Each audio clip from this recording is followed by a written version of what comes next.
পৃথিবী বড় স্বার্থপর, দুনিয়া বড় স্বার্থপর। দুনিয়া কাউরে জায়গা দেয় না, দুনিয়া কাউরে জায়গা দেয় না। এত মজবুত পাইলিং করে যেই বিল্ডিং বানাইলাম, দুনিয়া তারে থাকতে দেয় না। যা বেটা যা, যা তুই লাথি দিয়া বাড়ি করে যা, কবরে যা, কবরে যা। দুনিয়া কাউরে থাকতে দেয় না।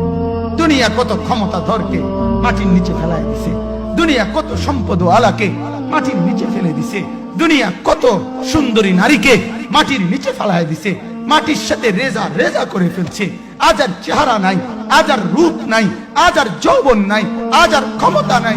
এমন বাদশা ছিল পৃথিবীতে যার হাতের আঙ্গুলের ইশারায় মানুষের গর্দান উড়াইয়া দিত, যার হাতের ইশারায় উঠত মানুষ, বসত মানুষ। আজ বাদশারা নাই, আজ সম্পদওয়ালারা নাই, আজ মালওয়ালারা নাই। দুনিয়া কাউরে থাকতে দেয় না, কাউরে না দোস্ত, কাউরে দেয় না। দুনিয়া দাদারে আমার থাকতে দেয় নাই। আমার দাদারে আমি দেখছি, আজ আমার দাদা নাই। আমার নানারে আমি দেখছি, আমার নানা নাই। আমার দাদিরে আমি দেখছি, আমার দাদি নাই। আমার নানিরে আমি দেখছি, আমার নানি নাই।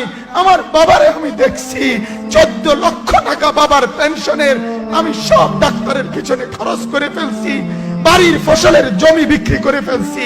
আমার বাপ যেন না মরে বারবার বারে হসপিটালে নিছি, কিন্তু দুনিয়া আমার বাপকে থাকতে দেয় নাই। আমার বাপ কবরে চলে গেছে, দুনিয়া কাউরে থাকতে দেয় না, কাউরে না, কাউরে না, কাউরে না, কাউরে না। আমার বাপ দুনিয়া কাউরে থাকতে দেয় না। তুমি থাকবা না, তুমি থাকবা না। দুনিয়ার ধোকায় পড়ো না বাপ, দুনিয়ার ধোকায় পড়ো না। মাকে বুঝান, আজ মারা বেসামাল হয়ে গেছে, আজ বোনেরা বেসামাল হয়ে গেছে, বেপরদার উৎসব তুলে দিছে। এটা যেন আল্লাহর সাথে যুদ্ধ করছে। আল্লাহ করোনা না, তুমি আরো কিছু দাও, আমরা বেপরদিকে ছাড়বো না।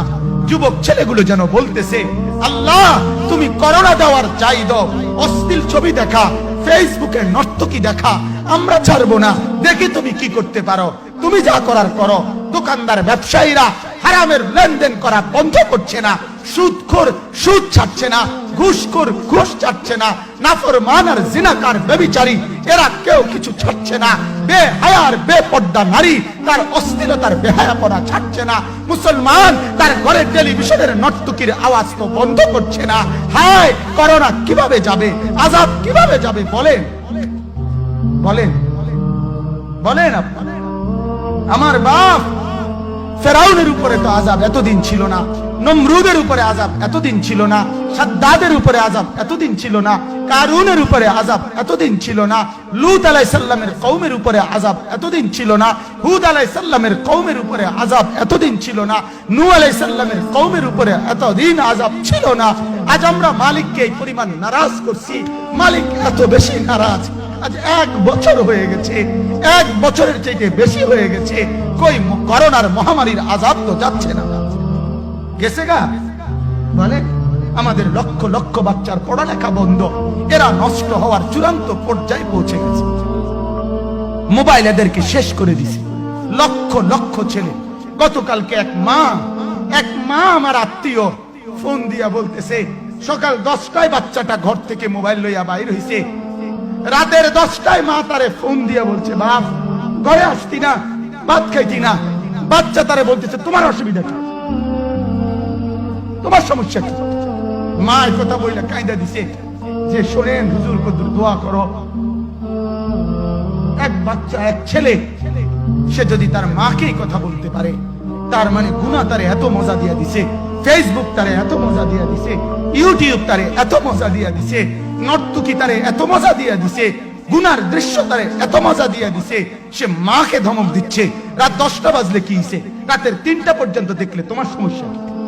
আমার আখিরাত আমি নষ্ট করলে তোমার অসুবিধা কি?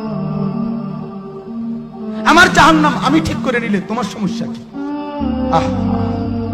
আল্লাহ আমাদেরকে মাফ করে দেন, আল্লাহ আমার জাতিকে মাফ করে দেন।